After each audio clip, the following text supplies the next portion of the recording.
Let's do waxing at home with Lady Bird Papaya Wax. It is pure from harmful chemicals, so goodbye to rashes, redness, irritation and allergies. Now let's open the jar.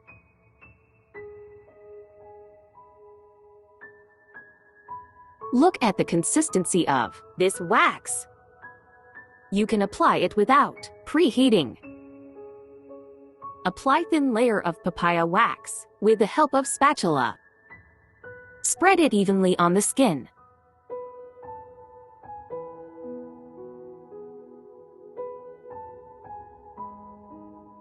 Apply Lady Bird non-woven wax strip on the wax and rub it.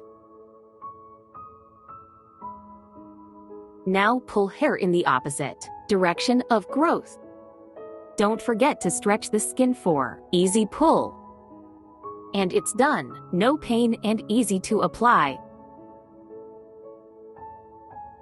Complete the wax by applying aloe vera gel or any post-wax oil.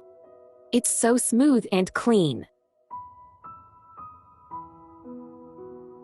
OMG! Look at the difference.